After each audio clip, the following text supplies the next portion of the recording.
মালদায় আজকে গতকালই মালদায় গিয়েছেন মুখ্যমন্ত্রী মমতা বন্দ্যোপাধ্যায়, তৃণমূল নেত্রী মমতা বন্দ্যোপাধ্যায় এবং দুলাল সরকার।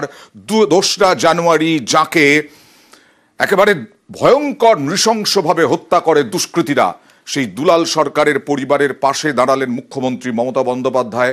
স্বজন হারানোর কথা বললেন, স্বজন হারানোর কথা মমতা বন্দ্যোপাধ্যায়ের গলায়। দুলাল সরকারের অসম্পূর্ণ কাজ তার স্ত্রী চৈতালি করবে এবং তার পাশে থাকারও বার্তা দেন। তার সঙ্গে সঙ্গে জানিয়ে দেন মাফিয়া রাজ চলবে না এ সমাজে।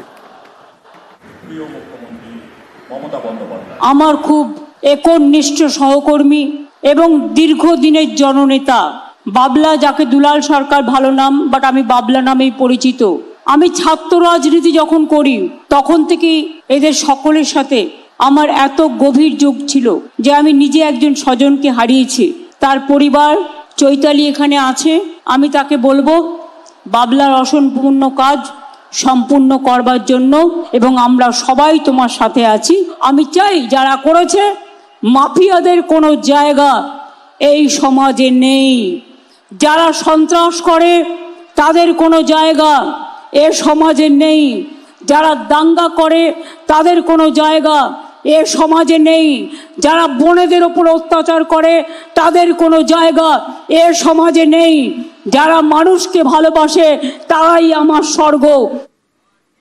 আর গতকালও মুর্শিদাবাদে মঞ্চ থেকে তিনি একেবারে হুঁশিয়ারি দিয়েছিলেন, কাটমানি কেউ নেবে না, কাউকে দেবেন না। দেখুন, সরকারি যে প্রকল্পগুলো হচ্ছে কেউ যদি আপনাদের কাছে 1 টাকাও চায় 1 টাকাও কাউকে দেবেন না।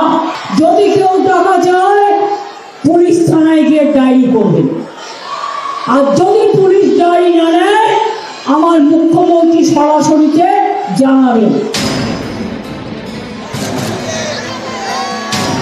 সোমবার মুর্শিদাবাদে একাধিক প্রকল্পের উদ্বোধন করেন মুখ্যমন্ত্রী। রাস্তা থেকে জল, কোটি কোটি টাকার প্রকল্প।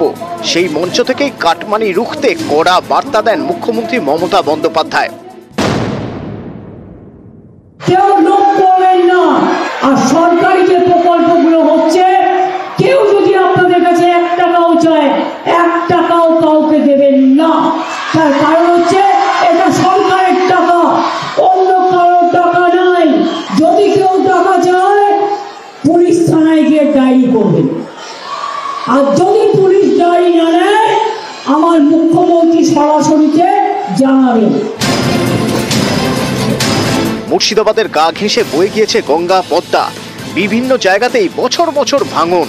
এই নদী ভাঙন নিয়ে কেন্দ্রকে নিশানা করেন মুখ্যমন্ত্রী। বঞ্চনার অভিযোগেও সুর চড়ান। মুর্শিদাবাদের নদীর ভাঙন, যেমন শামসেরগঞ্জ ধুলিয়ান মিউনিসিপ্যালিটি 1,500 হেক্টর জমি, বাড়িঘর, রাস্তা, চাষের জমি, আমবাগান, মন্দির, মসজিদ সব ধসে যাচ্ছে গঙ্গার জলে। আমি বারবার সেন্ট্রাল গভর্নমেন্টকে লিখেছি, কিন্তু তারা কোনো পাত্তাই দিচ্ছে না। ইলেকশনের সময় হিন্দু মুসলিম রাজনীতি করতে আসে, বিভেদ করতে আসে, বৈষম্য করতে আসে, ভাই বোনে ভাগাভাগি করতে আসে। যখন গঙ্গায় ভেসে যায় ঘর বাড়ি তাকিয়ে দেখেন না, যখন বন্যা হয় তাকিয়ে দেখেন না। গঙ্গা ভাঙন আপনাদের একটা বড় শোচনীয় অবস্থা। আগে কেন্দ্রীয় সরকারে অর্থাৎ সেন্ট্রাল গভর্নমেন্টে একটা প্রকল্প ছিল, কিন্তু এখন সেই পরিকল্পনা বন্ধ করে দেওয়া হয়েছে। আগে ফ্লাড কন্ট্রোল কেন্দ্রীয় সরকার করতেন, কিন্তু এখন করেন না। ফলে বন্যা হলে, চাষের জমি ডুবে গেলে, বাড়ি ভেঙে গেলে কাজগুলো আমাদেরই করতে হয়, অথচ আমাদের টাকা ওরা ঠিক মতো দেয় না। কেউ কেউ কখনো কখনো দাঙ্গা লাগানোর চেষ্টা করে। মুর্শিদাবাদ জেলায় কিন্তু দাঙ্গার ইতিহাস নেই। বাবরি মসজিদ ডিমোলিশন হয়, সব জায়গায় দাঙ্গা হলেও মুর্শিদাবাদ জেলায় দাঙ্গা হয়নি। কয়েকদিন আগে বেলডাঙায় একটি দাঙ্গার চেষ্টা করা হয়েছিল। আমার ধন্যবাদ উভয় সম্প্রদায়কে।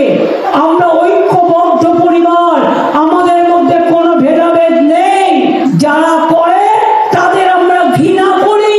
মুর্শিদাবাদ মেজরিটি মুসলিম, আপনাদের উচিত সংখ্যালঘুদের বেশি করে প্রোটেকশন দেয়া। রাজনৈতিক দল আছে, ঘুম থেকে উঠেই শুরু করলে তুমি হিন্দু না তুমি মুসলমান। কয়েকটা চুনোপুটি হঠাৎ করে জন্ম নিয়েছেন, তারা এসে বললে ওয়ে তুমি হিন্দু আলাদা হয়ে যাও, মুসলমান আলাদা হয়ে যাও, শিখ আলাদা হয়ে যাও। আমরা ভোটের সময় পাহারাদার নই, আমরা 365 দিনের পাহারাদার। নিউজ 18 বাংলা,